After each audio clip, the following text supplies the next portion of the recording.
There are no factories anymore. We outsourced it. We offshored it. Look at Ohio or look at rural Michigan. They've all been wiped out. They're all on fentanyl.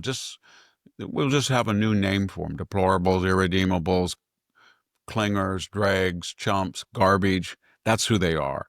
The new constituency are people of color coming across the border. And let's get as many as we can. And that was a radical shift.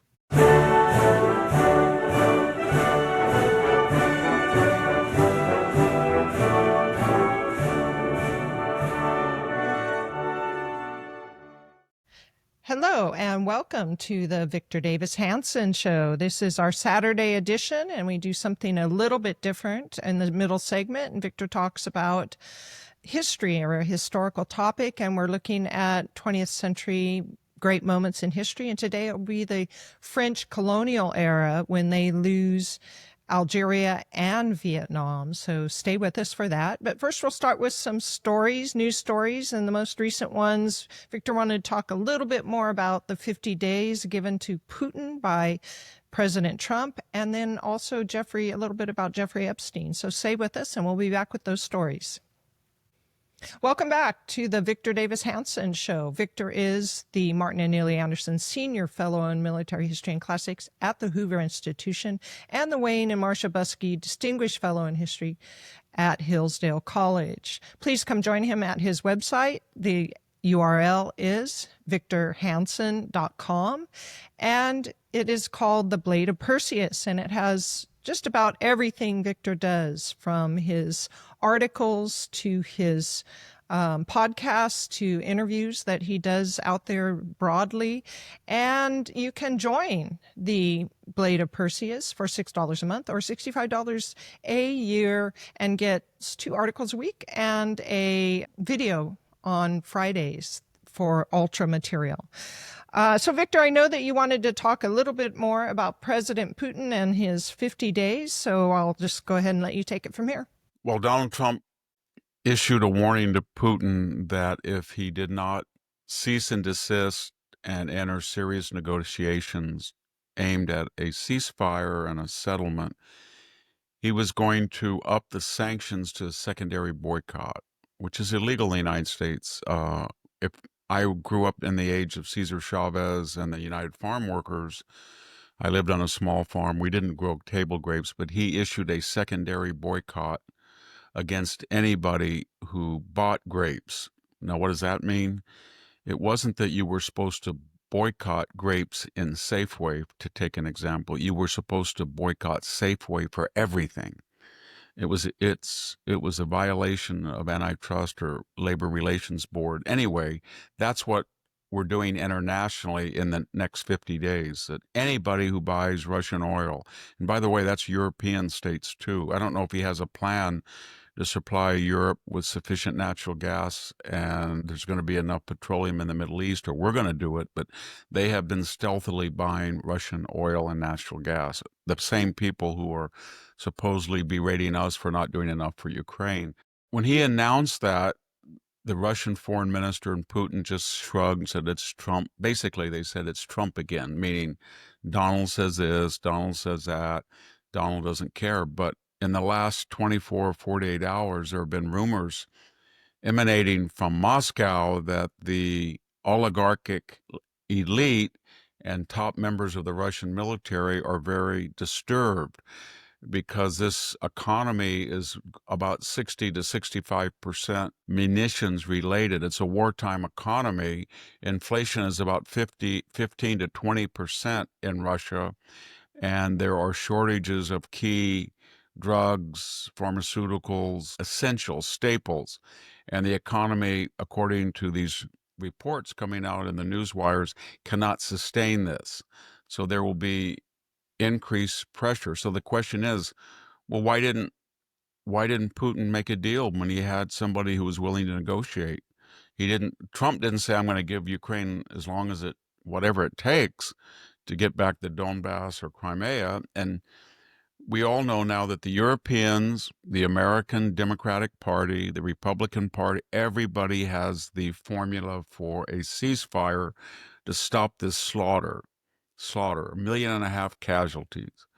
And it's simply Crimea, Donbass. They were been Russian for a long, long time. They're disputed. They stay Russian. Putin tells everybody that we would have lost them. There would have been a war. We institutionalized that. That's why I had the special military operation. And then he says they would have been in NATO. I stopped them in NATO. And then that's it. And then the only negotiating remaining disagreement is where is the 38th parallel type ceasefire line, the demilitarized zone, as we saw in Korea? Is it where Putin is right now? Or do you push him back?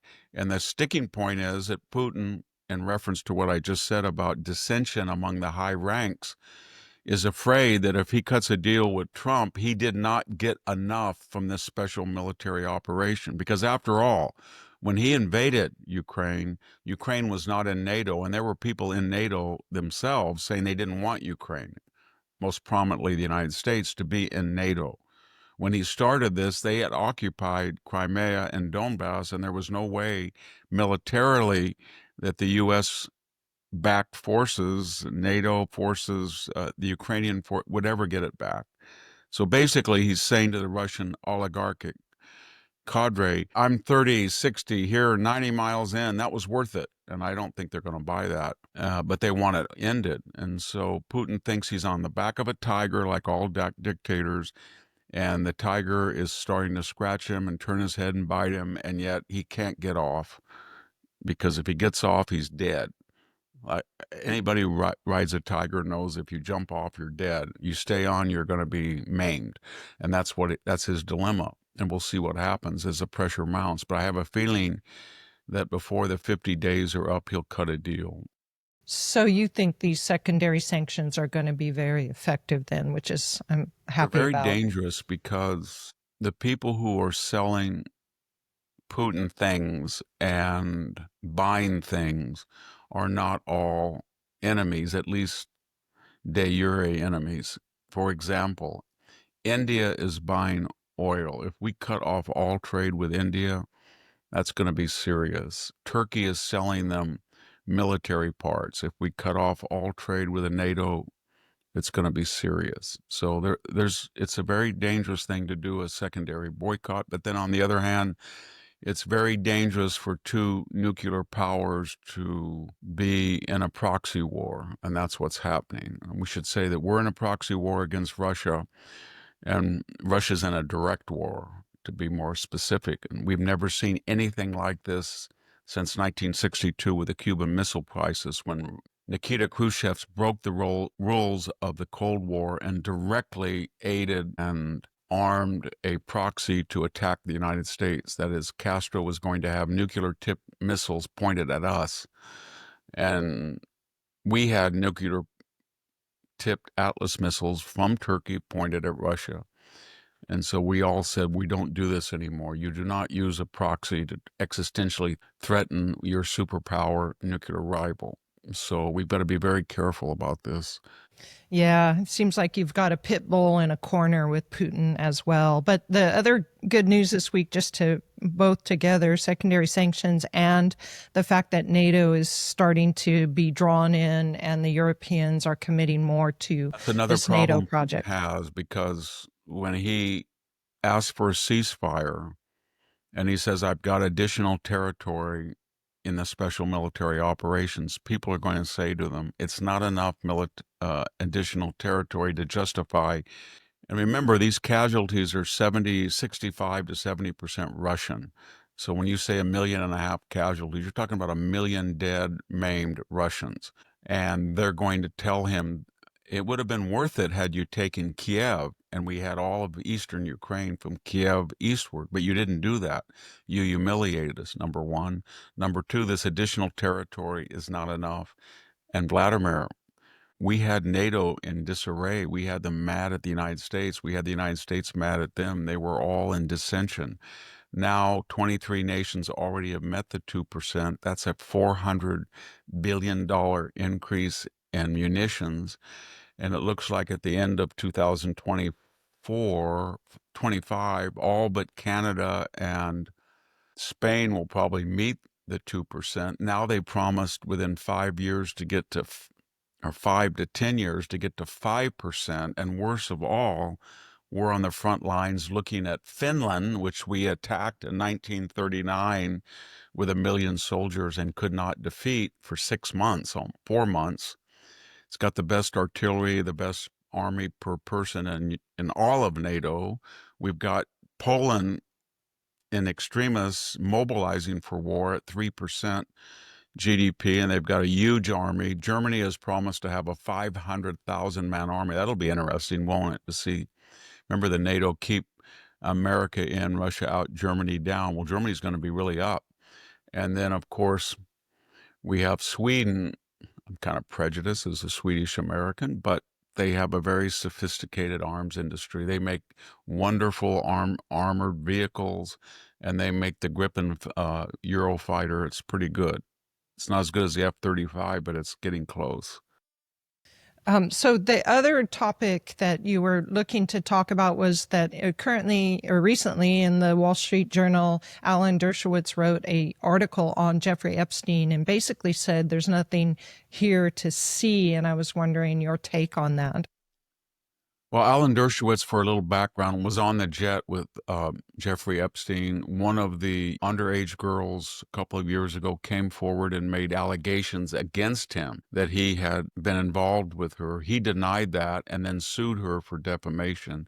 And as I remember, she withdrew that false accusation.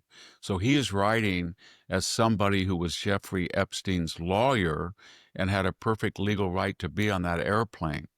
And he says, and this is tricky because he's the attorney of a deceased client, but he says, even though my client is deceased, I honor the attorney-client relationship. So I can't tell you everything, but I can tell you some things that are in the public domain that I can elaborate on. One of them is there was never a list of clients of Jeffrey Epstein. There were never published videos in the bedrooms in the Caribbean or the New York penthouse of prominent people engaging in sex that he knew of. I don't know how he knows that, but he says that the cameras were surveilling the premises outside or common use rooms. He did say that there were a number of people who visited these houses where these things were going on, and they are mentioned by Jeffrey Epstein. So when Pam Bondi said she had a list, she was surveilling messages, emails, texts, maybe some camera that saw somebody going in a door, and there were mentions of all these people. But he said there was no list on Jeffrey Epstein's end. The list is just in court trials, prosecution, federal government had bits and pieces that they've cobbled together against a case. Then he said, I think they should release those names and let those people on an individual basis make the case that if you are going to accuse me, as Alan Dershowitz was accused falsely, I'm going to sue you for defamation, but I didn't do anything. And that would dispel all the conspiracy theories. As far as his suicide, he says he clearly committed suicide. However, he did say there is reasonable doubt about the role of the guards and the video monitors. And he suggests that it's not impossible and perhaps even likely that Jeffrey Epstein, given where he was going to go as a pedophile into a prison, and we know what that's like, a wealthy white pedophile into the federal or state prison system, that's a death sentence. He committed suicide, and he either paid off or he made arrangements that the guards would not monitor him as he prepared for his suicide. That was pretty much his disclosures. So, Victor, there's a lot of Democrat angst about Rubio diminishing the State Department or relieving employees of their jobs to the tune of 1,300 of them. And the Democrat or the liberal wing is saying that he's endangering U.S. security on doing this.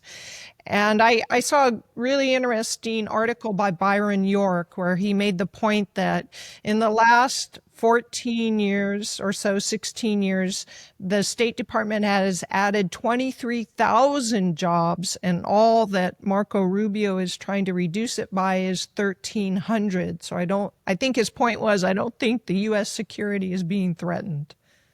Everybody should remember that this has been the left playbook for 50 years, 60 years since the Great Society at least. There was an aberration during the Clinton years when Bill Clinton for 4 years collaborated with Newt Gingrich, and they were able to moderate tax increases and moderate cuts to balance the budget and hold. That was an aberration. So what I'm getting at is what the left does is when they come into power, they turn on the spigots and start hiring en masse for bigger government.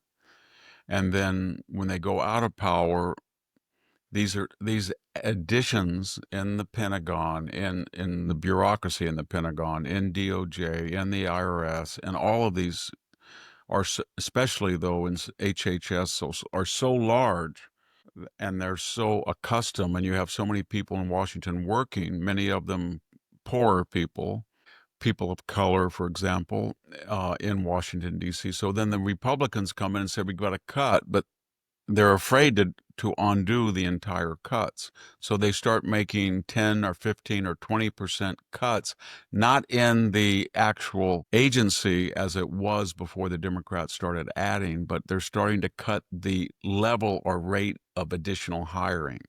And that sets off alarm bells. It's a larger problem. I don't know how to put it, but it's like Trump's chemotherapy versus Biden's cancer. And that messaging or that formula works across the board. Here's what I mean. It's very easy to let in 12 million people across the border. All you have to do is say, come in, just go in. I don't care. And then you can pose as being very humane. Look at these poor people from Guatemala. They've never seen a Western doc. Come on in. And then that's the immediate photo op. The guy in Visalia, California, that's taking his mother for chemotherapy on Medi-Cal, and she goes into the oncologist, and there's a big line of people from, out of the United States that have never seen a doctor, and she doesn't get her care. Nobody sees that. The idea of how do you get rid of the 10 million people who came in illegally? Well, we all love that optics on the left. The left loved it, all the people coming in. But the second half of that equation is the chemotherapy to treat that cancer. It is a cancer to let 12 million people unaudited in the age of COVID to come in with no background check. But it's very, very hard, just like chemotherapy, to start rounding them all up. 10 here, 100 here. This country went crazy over 360 people being deported from a pot farm that included child laborers and felons. But that's nothing. There was 12 million of them. Not all like that, but so that it's very easy just to tell people there's white privilege, there's white supremacy, there's white rage in the ranks. If you don't want to get a COVID shot, even though you've had natural immunity, you've had COVID twice, get out. It's very hard to go back in and say, we're very sorry. The white middle class, rural class, largely are the people who were kicked out or forced out by DI or vaccine. Would you please come back because you die at twice your numbers in Afghanistan and Iraq? We need you. That is a hard sell. The corrective is much harder than the crime. So Biden, he just let everybody be happy and just open the gates. He borrowed $7 trillion. It's kind of funny that all these people are yelling at Trump right now. Big, beautiful bill is going to add $3 trillion over 10 years. We don't know if that's true or not, but we do know that they borrowed $7 trillion in 4 years and nobody said a word. I don't remember the Wall Street Journal writing as many articles about Joe Biden's reckless spending over 4 years as they have over Trump's in the last six weeks. I don't remember saying that Joe Biden's going to destroy the country with 9% hyperinflation. I don't remember the Wall Street Journal saying in their news articles he's going to destroy the country by letting in 10,000 illegal aliens per day. I do not remember the Wall Street Journal said it is unsustainable to have a $1.1 trillion deficit every year. It's unsustainable when you have a North American free trade formula, whether reified or de jure or de facto, to have one partner in the North running up a $63 billion trade deficit and your partner to the South, who's getting $63 billion in remittances, running up $171 billion. I didn't hear anybody talk about that. And now they're all screaming and yelling because Trump is the chemotherapy and his rhetoric matches the medicine. He's saying, I don't care, Adam Schiff is all of that. It's very easy to go into the White House under Obama with Brennan, Clapper, Comey and say, hey, Donald Trump is an existential threat. I got this guy named Steele that Hillary Clinton's paying through three firewalls. We got a little thing in there that he pissed, excuse me, everybody, urinated. That was one of the words they were using in the dossier. He urinated on bed sheets in a hotel in Moscow with prostitutes. Can you imagine if we leaked that, what it would do to Donald Trump? And that's what they did. It's very, very hard to go back and prove that Clapper and Comey and Brennan conspired to rig an election by producing false information, disseminating it, while Barack Obama knew everything that was going on. If you look at the chemotherapy, the corrective, then people say, you're vindictive, tit for tat. You're just weaponizing the government. And that's what they're doing. And to add to your list, there's been recent stuff out on the ICE raids in California, and a lot of the commentators on the right are saying, well, they had very similar ICE raids even in the Obama and Biden years, They were and much bigger. the left wasn't doing anything then, right? So there you have it. Right? There's a whole potpourri trafficking on the internet of quotes, and they are from Nancy Pelosi, Chuck Schumer, Bill Clinton, Barack Obama, and they run the gamut of illegal immigration. We're a nation of laws, not illegal immigration. If you come in illegally, it's as simple as that. You got to go back. We are going to deport people. We are going to beef up ICE. This was constant from about 1980 all the way to about 2014. What changed? The number of illegal aliens increased, and the radicalization of the universities trained a half of the population in all of these settler theory, neo-colonial theory, imperialistic. So you had a nexus where there was now representatives of the illegal immigrant community that said we've got 10 or 12 or 15 million people here and we're a political constituency. You add into the equation that the radical change to mail and early-in balloting in 2020, and we know that there were a lot of ballots that could not be verified. You put all that together, Schumer, the Clintons, Pelosi, they said, you know what? This is stupid for a Democrat. The Democratic Party is going far left. They're being taught that this is neo-colonialism, that we don't really own America, that Latinos really own, all that stuff. And incrementally, insidiously, they flipped. And they said to themselves, they put their finger up in the air and they said, our old constituency of the white working class with lunch buckets that go to the factory, there are no factories anymore. We outsourced it. We offshored it. Look at Ohio or look at rural Michigan. They've all been wiped out. They're all on fentanyl. We'll just have a new name for them. Deplorables, irredeemables, clingers, dregs, chumps, garbage. That's who they are. The new constituency are people of color coming across the border.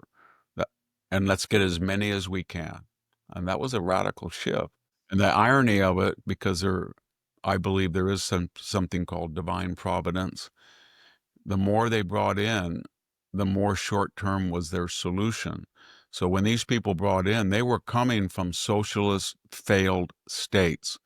And it looked really great at the beginning. If you come from Oaxaca or Chiapas or Michoacan and you're starving or you have parasites in your gut or whatever, and you come to this beautiful new country and you get everything free, and your kids, and maybe you too, if you're young, are going to get affirmative action, DEI, on the idea that you were, the moment you put your finger or your foot in the United States, you were a victim of white oppression. However, after that all settles down and you get a job and you start to look and you look at the crime and you look at the radical abortion policies and you look at DEI for other groups other than yourselves, and then the Latino community says half these people aren't even from Spanish-speaking countries or from Asia or Africa. We have no allegiance to. You put all that in a mix, they're overrunning our social services. People start to get conservative. The best description of the border is the Democratic Party has deliberately been importing voters with a surety that they were going to vote left wing forever. And the fact is, they only vote left wing for about 20 years, and then they flip and go conservative. And that's why the majority of Hispanic men voted for Donald Trump, and almost 50-50 Hispanic. And they had huge losses among Asians and among blacks. And I don't think they're going to get them back. That's what this is all about. The ICE raids, the screaming and yelling, Hikem Jeffries with a bat, Karen Bass giving two. The whole subtext is we've got to get the Hispanic vote back for the midterm so we can impeach Trump. And we can't do it unless we convince the Latino people they are victims of a gulag or Nazis. That is a grim tale you weave, Victor, but it's probably yes, very true. So let's go ahead and take a break and then come back to talk about the French colonial dismantling of the French colonial empire, at least its two big jewels, Algeria and the Indochine or the Vietnam, Laos, Cambodia region. So stay with us and we'll be right back. If you're a homeowner, you need to listen to this. When's the last time you checked on your home title? That's the legal proof that you own your house. If you're like me, the answer to that is never. The problem is, in today's AI and cyber world, scammers are stealing home titles and your equity is the target. Here's how it works. Criminals forge your signature on one document, use a fake notary stamp, pay a small fee with your county, and boom! Your home title has been transferred out of your name. Then they take out loans using your equity or even sell your property. You won't even know it's happening until you get collection or foreclosure notices. That's why you need to stop what you're doing today and find out if you're already a victim. Go to hometitlelock.com/Victor to make sure your title is still in your name. And you'll also get a free title history report, plus a free 14-day trial of their $1 million triple lock protection. That's 24/7 monitoring of your title, urgent alerts to any changes, and if fraud should happen, they'll spend up to $1 million to fix it. That's hometitlelock.com/Victor. And we'd like to thank Home Title Lock for sponsoring the Victor Davis Hanson Show. Welcome back to the Victor Davis Hanson Show. If you want to find Victor on social media, you can find him at X. His handle is @VD Hanson, and he's on Facebook at Hanson's Morning Cup. So come join him there if you are interested. And that's your medium of getting news. So Victor, I'm excited to hear your take on the fall of Algeria for France and Vietnam, as that's part of the post-World War II experience, this dismantling of empires, especially the French and the British. But well, the French were in rivalry with the British Empire. And the Germans almost went to war over North Africa. They had no colonial presence. But generally, with the exception of the French and British, the colonial empires were proximate to poor European states. What do I mean by that? So Libya was right across the Mediterranean from Italy, and it was an Italian colony. And Spanish Morocco or Mauritania, or right across from Spain, was a imperial protectorate or colony. In the case of France, though, they were trying to make the argument that they were going to bring a holistic culture, the cuisine, the life of France, the Napoleonic glory, and that way, the British we're going to get railroads and administration and create British efficiency and make this colonial system work in India, in Egypt, in Africa. This whole system blew up in World War II because the Germans and the Japanese and the Italians were very clever, even though they were racist, all racist nations. They said to these third world colonial subjects, we're going to try to liberate you. So the Grand Mufti, for example, who hated Jews and was one of the Holocaust, was a German, basically a German agent in what is now in the West Bank in Jerusalem. And you could make the argument that the Germans tried to take over Iraq and its oil from Britain. Same thing with Iran. The second part of the war was once the Allies were victorious, they had made a trap for themselves, a contradiction. They had put themselves in a bind because the four freedom of religion, freedom of association, freedom to vote, etc. The Atlantic Charter was so idealistic. Remember that they made allowances for the Soviet Union, which was a criminal state. But my point is that during the war, as the Allies got successful, the colonial people said, well, you guys were liberating everybody in Europe liberate us. And so almost immediately the French were weaker as far as their ability to maintain colonies. So, for example, most of Indonesia was taken over by the Japanese during World War II. And why was that? Because the Vichy government, let's be frank, France ceased to exist about June 22nd of 1940, and the colonies had no mothership, just like the Dutch ceased to exist and the Dutch East Indies had no, and the Japanese absorbed that. When the Japanese were defeated, there was a vacuum. So most of Indochina was freed or was run by the Japanese. And then France tried to reassert control that the Vichy French had lost. That was a losing argument because you were saying, well, we were on the side of the Nazis, the Vichys, and then Japan kicked us out, and now we're kicking the Japanese out, and we want to bring back French glory and all this, and it didn't work very well. So there was a war in Vietnam essentially from 1946 or 7 all the way to 1954. And it started out at first that the Japanese in 1946, there were still Japanese there, and there was a lot of goodwill toward the new French government, not the Vichy's, and they had alliances. Remember, there was no such thing as South or North Vietnam; it was all Vietnam. And the problem was that under the Yalta Conference, they had invited the Soviet Union into Asia, which had not wanted to do it. Said, no, no, no, no, that's your sphere. We want to concentrate on Europe, and that's where the money is. That's where the war is. That's where the Nazis are. We're not going to help you. As soon as the Nazis were defeated, May 9th and 10th, the Soviet Union said, all these places are closer to our border, Korea, Vietnam. Then they overthrew Chiang Kai-shek. By 1949, Mao was in control.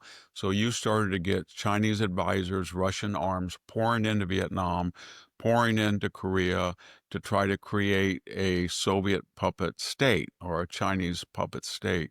And the French then tried to stop that.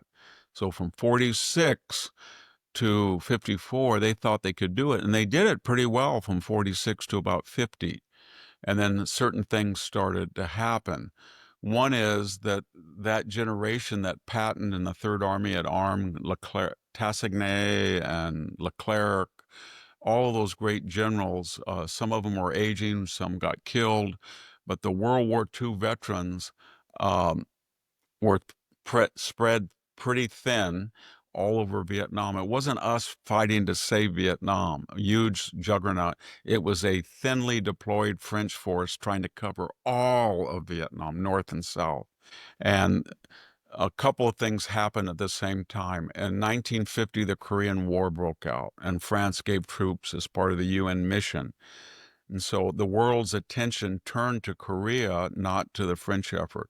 De Gaulle came to Ike and said, if you don't give us help, we're going to lose this war. And we need troops, we need air support. The Russians are doing it, the Chinese, your credibility. And Ike said, we will give you some money and a little bit of, we're not going to get involved in Vietnam. It's just, you're a colonial power. We've never been a colonial power. We're not going to be on the side of colonials. That's what we said. And after that, after the Korean War broke out, if you look at 51, 52, 53, the French were gradually losing control as Ho Chi Minh and General Giap got all of this aid and sophisticated arms, World War II arms from China and Russia. So in 1954, way up in North Vietnam, near the Chinese border, at Dien Bien Phu, the French thought that they were going to make a caisson. They were going to go into a kind of an upward plane, put all their troops there, and then all of the North Vietnamese and Chinese advisors would coalesce, and then they would have World War II planes and artillery, and they didn't realize that the North Vietnamese had Soviet artillery, which was better than their own. They were outnumbered 10-1. They fought heroically. They killed 10 North Vietnamese for every Frenchman. They were wiped out and surrendered. I think 11,000 were captured. It was a disaster. And after that, de Gaulle would cede, get out of Vietnam, and then there was a UN agreement that divide the country between a communist country, and most people in North Vietnamese had any sense fled southward, and then the war started to take the South. And at that point, by 1957, 58, 59, we were sending advisors in to arm the Diem government, Catholic, pro-American, pro-Western, dictatorial, perhaps. The problem with all this is the real thing that mattered was Algeria. It was very different. It was right next to France. Morocco had not been a problem. They had a kingdom. It was stable. The French gradually allowed the king of Morocco to take place. He had been involved in World War II. It was stable. But Algeria was very different because there was over 1 million Frenchmen. And they had Napa Valley like vineyards. They controlled Algiers, the major cities. In some of the cities, there was as much as 30 or 40% French. The Pied Noirs and the dark feet, I guess it is, or night feet, or whatever it's called. And they were some of the toughest French people in the world. A lot of them were military veterans from the Free French Forces. Some of them had been in the Maquis, the resistance, and they did not want to give up 150 years of French development. So there was an effort. They thought they were outnumbered about 9-1, 10 million or 9 million to 1.3 million or something French, but they were right next to France. And so that war, the battle for Algiers, went from 1956 to 1962. And the French actually, if you look at some of the documentaries, the Battle of Algiers, they did pretty well. And some of the most famous French, Camus was an Algerian. There was some of the intellectuals and the most prominent people in France were Algerians. But they didn't say they were Algerians. They were the same. And they were subject to discrimination, too, because the other thing was there was wealth in Algeria that was comparable to France because of the development of vineyards and industry.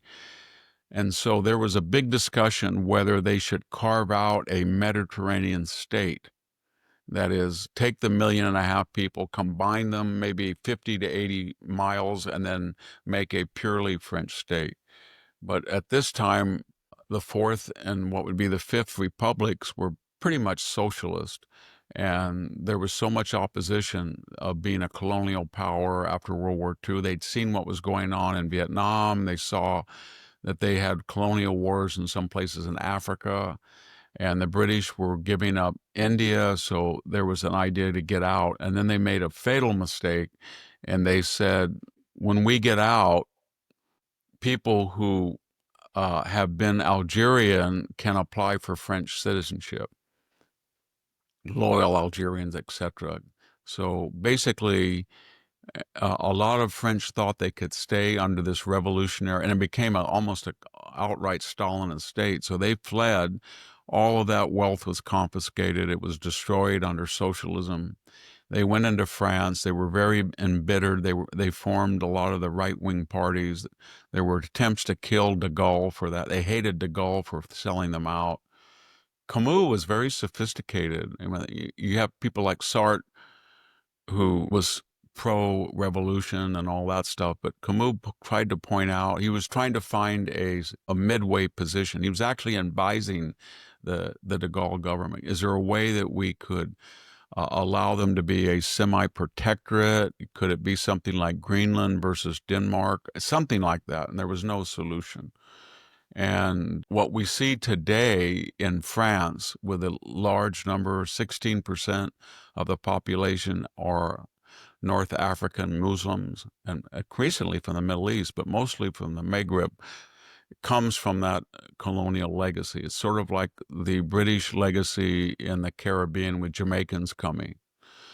And it's very funny. There's two ways to look at that to finish the colonial wars. One is that this is their just desserts, that they tried to colonize indigenous people in their territories. And for all the railroads they built and industry and communications and ports and airports, they basically thought they were doing it not to create civilization as they claimed, but to make money. I think now recent scholarship shows that it was not a money-making deal, that the colonies cost more than they did. So there's a revisionist study of colonialism that said actually it was naive and misguided, do the right thing, Kipling stuff. And it didn't make economic sense. It didn't help the mother country.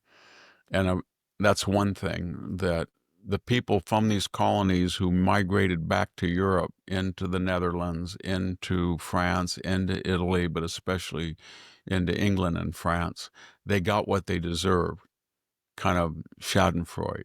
The other is, this is hypocritical. Once you make the argument that it's wrong for people from a different country to go into your country and try to dominate it and keep their own culture and impress it on the Algerians, on the Vietnamese, then it's very ironic that those same people want to come back to the mother country, not assimilate, and impress their culture. And instead of using guns and cannon, they want to use demography and fertility to take over your country. That's the other view. And so it's a mess. And the only thing you can say about the United States, except for the Philippines, it really was never a colonial power. All right, Victor, so let's go ahead and take a break, and then we'll come back to talk a little bit about Rasmussen polls. Stay with us, and we'll be right back. Welcome back to the Victor Davis Hanson Show. Victor is on YouTube and on and on Rumble. And so you can find him there for these video podcasts. So, Victor, we had a Rasmussen poll on the Russian collusion hoax and to what extent people believed it or not. Some of it was no surprise. So, for example, 69% of liberal voters still believe the Russian hoax is true. Only 27% of conservatives and 45% of moderates. And that did not surprise me, but then there were other questions.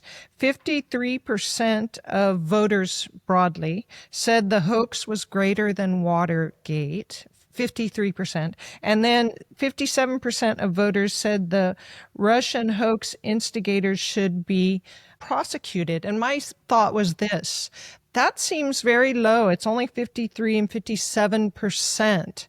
And so this Russian hoax for the Democrats, it still worked. It worked in the sense that it had turned the minds of 47 and 43% of the people still believe things about it. It worked in this sense that after Robert Mueller for 22 months and $40 million found that Donald Trump did not collude with the Russians, his left-wing legal team inserted into that report, well, the Russians were trying to interfere with it. Yes, they were. The Chinese were too, on behalf of Hillary Clinton and behalf of Joe Biden. They did. They tried to get into everything. The Russians did that as a chaotic stuff. I think you could make the argument the last person that the Russian wanted was Donald Trump, because you can say he was Putin's puppet, but if you look at what he did to the Russians, get out of a missile deal, sanction oligarchs, send offensive arms to Ukraine, wipe out a whole battalion of the Wagner Group in Syria, etc., etc., etc. Tell the Germans to stop Nord Stream. He was a lot tougher than a Biden or Obama presidency. But the point I'm making is the Russians and the Chinese always try to get interference. So they just took that fact and said, well, they tried to collude. And maybe or maybe not Donald Trump was involved. They found no evidence that he was. But that wasn't the point of the Mueller investigation. The point of the Mueller investigation was to eat up 22 months of Donald Trump's first term, and it worked perfectly. And note, the moment that it ended, it was about 30 days later than Alexander Vindman, a leftist, was listening to a classified phone call with a president of the United States to Mr. Zelensky, and he leaked that call against the law to Eric Ciaramella, who never heard a word. And then he hid his own involvement. And Ciaramella then said, I am a whistleblower. You can't identify me. And they both went to Adam Schiff and organized an impeachment writ that Donald Trump was interfering in the internal affairs of Ukraine. No one ever said, well, I guess Devin Nunes surely did. He asked point blank, Mr. Vindman, would you tell me who you called? He said, I can't do it. I can't do it. He's a whistleblower. So in other words, you're not the whistleblower. So the person who's the whistleblower had no knowledge of the call. How did he find out anything about it? Except you violated the law by leaking it. And he became a hero. Then Adam Schiff lied under oath, and he said that he had no knowledge of either one of these people, and he was the one who cooked it up. And then he kept saying Trump was involved. That's why Trump is so angry at Adam Schiff, because he lied, and he was the engineer of the second impeachment. And so what was Russian collusion? It was Hillary Clinton taking an old dossier, an old wash-up British spy from some Republican anti-Trumpers, and paying him to reboot it and get Dushenko and all these people and write this stupid dossier. It was full of lies. There's a consul, a Russian consul in Miami, and there's this and that crazy Cohen that was Trump's somewhat lawyer, was supposed to be in, abroad negotiating. He wasn't. Even that liar had to admit that he wasn't. And then to hide it. So Hillary said to the DNC, you can use my campaign money allotment. The DNC said to Perkins Coie, you guys handle it. Perkins Coie said to Fusion GPS, you deal with and you transfer the money. And there was no way to find out that Hillary Clinton was behind the whole thing, especially when she said, collusion, I'm in the resistance. Trump. And so it wasn't just that they tried to throw an election. It was they tried to destroy administration, and it worked. Yes, it worked. And today, these misguided people like Joe Scarborough or Rachel Maddow or any of these people that are on television, on MSNBC, CNN, or the net, did any of them apologize? No. Not one person said, we said that Donald Trump was a Russian. Did Clapper apologize? No. Did Brennan apologize? No. Did Comey apologize? No. Comey looked up to Donald Trump and said, you are not the object of an investigation about collusion. I can guarantee you that. And then he went back and said, let's press ahead with Operation Crossfire Hurricane. So he was completely lying to Donald Trump. And then he went outside. As soon as he talked with him, what did he say? Memorialized it on an FBI device. And then he used it as insurance policy. And then he leaked it to the New York Times via a third party. He's a total scoundrel. Yes, and just the way the questions asked, was it worse than Watergate? I think that Americans will all agree, and you'll get a huge percentage of people that Watergate was bad and was corrupt, and your vote would be 80-90%. But here with Russian collusion, it's only 53% worse than Watergate, and it was a lot worse It than was 10 Watergate. times worse than Watergate for Yeah, a but the lot of people don't reasons. know A that. lot of reasons. Watergate was about a president not telling the truth about a minor break-in that he didn't know about or authorize. Once he knew about it, he felt he couldn't come clean and he was therefore culpable, the cover-up. This was about falsely trying to swing an entire election and getting the FBI not on the cover up, but on the actual crime. The FBI looked at that dossier and said to Steele, whoever's paying you, we will pay you $1 million if you can verify that. He couldn't. They were involved. The CIA under Brennan was taking that dossier material and presenting it as valid intelligence to Barack Obama so that he would spread it with Bruce Orr and James A. Baker, the FBI, and James Comey, Baker, and Clapper were doing this to throw an election. The second thing why it was much more dangerous, it involved a nuclear rival of the United States. Russia is culpable 100%, but one thing it did not do was try to throw the election by deliberately working with Donald Trump. Maybe it tried to screw up the election like the Chinese, like it does everything, but it did not pay Donald Trump or Manafort or any of these people to beat Hillary Clinton because he was their. And so when you start to tamper with a nuclear rival and you make these charges against it, even if it's a rogue, horrific regime, you are rising tensions. It's going to rise. And that was one of the reasons that eventually we had no credibility. For the one time in his life, Putin was probably right when he said, I don't know what's going on. I mean, basically, he said, we all have espionage, but we did not create this dossier. And then we had this, we went from Russian reset, Russian reset. We're Democrats. We're Hillary Clinton, our ambassador in Russia and Moscow. We're going to make it a democracy. We're going to make Yeltsin-ism permanent. We're going to get rid of Putin. We're going to have a democracy. And then all of a sudden it's, oh, we hate the Russians. They're horrible people because they support Donald Trump. And that was horrible what they did. Adam Schiff. So everybody, I know that Donald Trump is wildly using capital letters, exclamation marks, shifty Schiff. Adam Schiff is this. He's a mortgage fraud. Yes. Yes. Maybe that's loose talk, but he has a legitimate grievance. And that is these people did it 2 times at least. They did it in 2016, and the same cast of characters.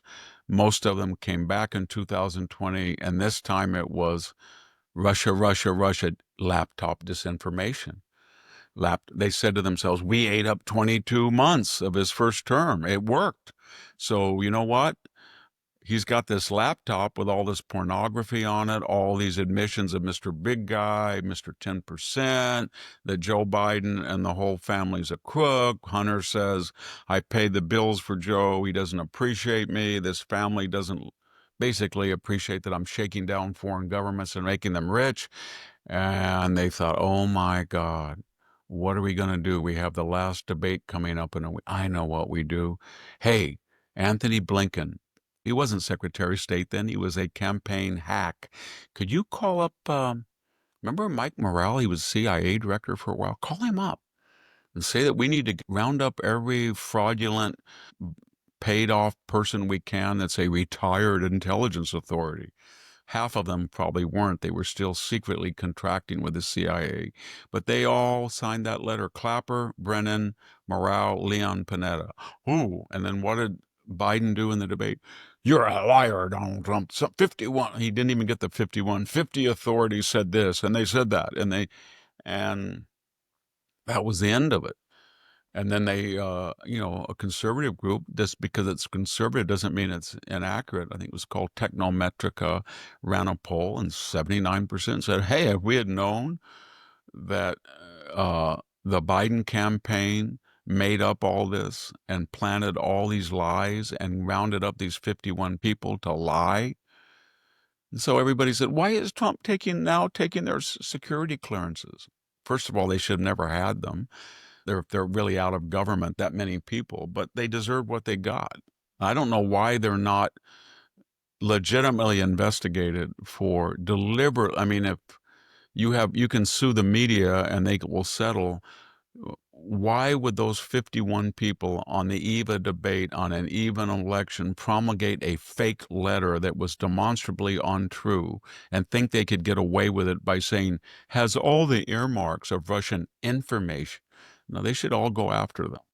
Yeah, and those things seem to still be working, I guess, perhaps in the broader span of history as we get further along. They'll do They'll it be again and again understood and again. as similar, though, as we understand Watergate. I mean, I pretty much Much worse than people are Watergate. agreed. I know it is much worse than Watergate, but the fact is that the people are still 47, 48, 49% thinking that the Democrats have been honest with them, and that's not true. That's because 75% of the Democrats believe this, and that makes the country about 48%, and about 15. There's got to remember there's about 15% are never Trumpers, and this dossier did not originally. The form was hired by a Republican donor to destroy Trump. Got to remember that you could make the argument that people like Bill Kristol or Charles Sykes or the whole Bulwark crowd or David Frum or John Bolton, they hate Trump more than the left because in their way of thinking, Trump was the one that disconnected them or severed their conservative money streams. And they found out when they woke up and they bet on the wrong horse, they had no speaking fees, they had no big contracts, they had no private phone numbers to the White House, they had no job for their kid, nothing. And they blamed Donald Trump for that. Well, Sammy's not going to be happy until it is treated like Watergate is treated these days. So, Victor, let's go ahead then and turn to the education department. There are blue states that are suing the federal government for $6 billion in education grants.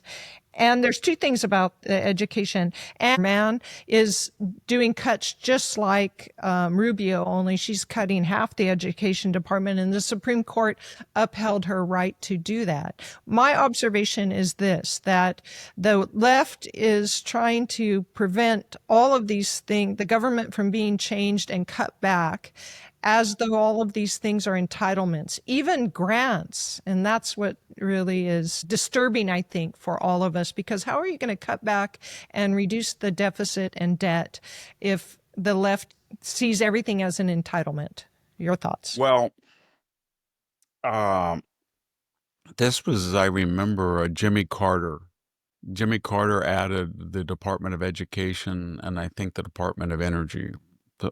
So you have to ask yourselves, once we made this huge federal bureaucracy and we redefined public education and said it's no longer the sole domain or even the primary domain of the states, but we're going to have federal directives. This is where we got all of this interference into Title IX, all of this stuff. That the federal government could issue edicts, and if the schools or even college did not obey them, then they could go in and cut off funds.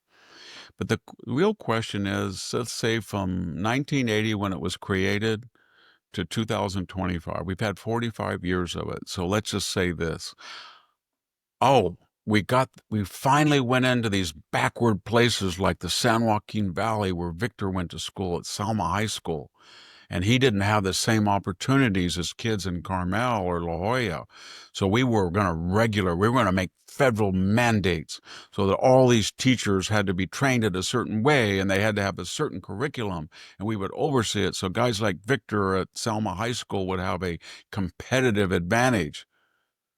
No, Selma High School, I can guarantee you, has lower SAT scores for those who take it and the general level of knowledge is much lower after 45 years.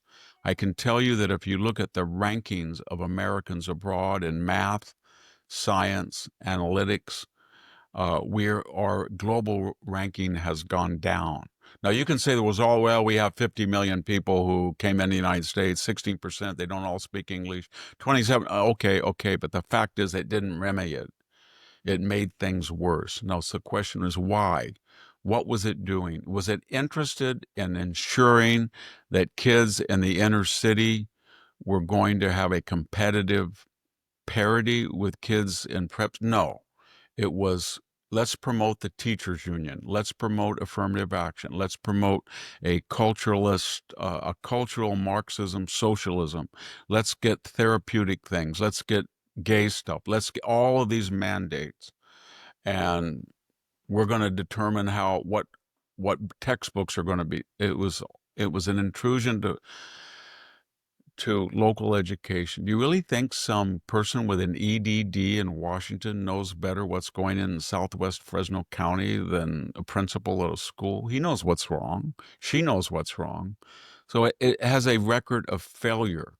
And so what Donald Trump is doing, Ronald Reagan said he wanted to get rid of the Department of Energy and the Department of Education. Uh, and we can remember in almost every Democratic, Republican primary debate, almost everyone since 1988, it was all a contest. Republicans got up there and they said, I'm going to cut energy. No, I'm going to cut HHS. No, I'm going to cut education. They were all arguing. It was like, who can brag about it? And then we get a guy that finally does it. Let's just go back to the nominees. Would in 19, let's say, 2016, would any of the primary people have cut had they won, tried to? Trump tried to in 2017. I don't think so. Ron DeSantis is the only other Republican I think that would have done it. But if you go back to when Obama was elected in the election, would Mitt Romney have cut? No, he wouldn't have done it. He wouldn't even dared do it. In 2000, that was 2012. In 2008, would McCain have done it? No. George Bush had a perfect chance after 2004. Would he have done it? No. Would he have done it after 2000? No. Would George H.W. have done it in 1988-9 when he won the? No. Would Ronald Reagan? He tried. He couldn't do it.